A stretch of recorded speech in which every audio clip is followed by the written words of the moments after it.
जो प्रधानमंत्री का नारा है 400 पार का, वो एक जुमला है। ये अब देश की जनता जान चुकी है और प्रधानमंत्री जी खुद भी जिस तरह से बौखला के बातें कर रहे हैं, यह स्पष्ट हो चुका है कि भारत के प्रधानमंत्री चुनाव हार रहे हैं और उनकी एक ही गारंटी है, झूठ बोलने की गारंटी। महंगाई कम करने के नाम पे देश की जनता से झूठ बोला, 2 करोड़ नौकरी देने के नाम पे नौजवानों से झूठ बोला, किसान की आमदनी 2 गुना करने के नाम पे किसानों से झूठ बोला, इस देश के अंदर काला धन ला के 15 लाख देने के नाम पे झूठ बोला, बुलेट ट्रेन चलाने के नाम पे झूठ बोला, पक्का मकान देने के नाम पे झूठ बोला। मोदी की एक ही गारंटी है, झूठ बोलने की गारंटी।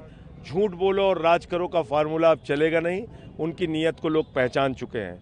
हम जहां भी चुनाव में जा रहे हैं, एक ही बात कह रहे हैं, आपके बेटे, आपके लाल ने, अरविंद केजरीवाल ने दिल्ली के लिए जो काम किया, आज उनको जेल में डाल दिया गया, इसलिए कि उन्होंने शिक्षा पे काम किया, बिजली पानी पे काम किया, बुजुर्गों की तीर्थ यात्रा पे काम किया, माताओं बहनों की बस की फ्री यात्रा पे काम किया, 1000 रुपये प्रतिमाह माताओं बहनों के लिए देने की योजना लेके आए। इसीलिए आज उस मुख्यमंत्री को जेल में डाल दिया गया है। जेल का जवाब दिल्ली की जनता वोट से देगी। यही निवेदन और विनती मैं करने के लिए आया था। और वीरेंद्र कादयान जी हमारे यहाँ से विधायक हैं, सोमनाथ भारती जी के लिए हम लोग वोट मांगने आए और अभी यहाँ पे कैंट में सभा हुई है। मुझे पूरा भरोसा है इंडिया गठबंधन की 300 से ज़्यादा सीटें आएंगी। इंडिया गठबंधन की सरकार बनेगी 4 जून को और जो वादे हमने जनता से किए हैं उसको हम पूरा करेंगे। केजरीवाल जी ने कहा है पूरे देश में 200 यूनिट बिजली फ्री होगी, 1000 रुपये बेरोजगारी भत्ता नौजवानों को होगा, 1000 रुपये महिलाओं के लिए प्रतिमाह होगा और इसके साथ ही साथ किसानों को उनके फसल का जो दाम है वो स्वामीनाथन आयोग की रिपोर्ट के हिसाब से दिया जाएगा। तो ये सारे वादे हैं जिसको हम लोग सरकार बनने पे पूरा करवाएंगे और सोमनाथ भारती जी इस क्षेत्र से चुनाव जीतेंगे।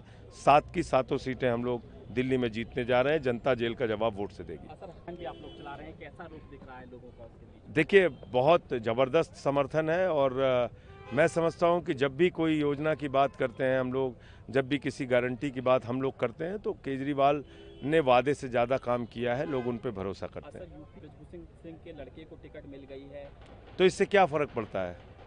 पिता को टिकट मिले या बेटे को टिकट मिले, उससे कोई फ़र्क तो पड़ता नहीं। पहलवान बेटियों को कहाँ न्याय मिला?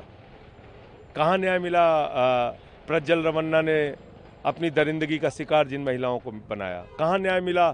मणिपुर की हिंसा में जो महिलाएं शिकार हुई, कहाँ न्याय मिला? आप बताइए। दिख रहा है लोगों का उसके बीच? देखिए, बहुत ज़बरदस्त समर्थन है और मैं समझता हूं कि जब भी कोई योजना की बात करते हैं हम लोग, जब भी किसी गारंटी की बात हम लोग करते हैं, तो केजरीवाल ने वादे से ज़्यादा काम किया है। लोग उन पे भरोसा करते हैं। यूपी ब्रजभूषण सिंह के लड़के को टिकट मिल गई है, तो इससे क्या फ़र्क पड़ता है? पिता को टिकट मिले या बेटे को टिकट मिले, उससे कोई फ़र्क तो पड़ता नहीं। पहलवान बेटियों को कहाँ न्याय मिला? कहाँ न्याय मिला? प्रज्वल रमन्ना ने अपनी दरिंदगी का शिकार जिन महिलाओं को बनाया, कहाँ न्याय मिला? मणिपुर की हिंसा में जो महिलाएं शिकार हुई, कहाँ न्याय मिला? आप बताइए।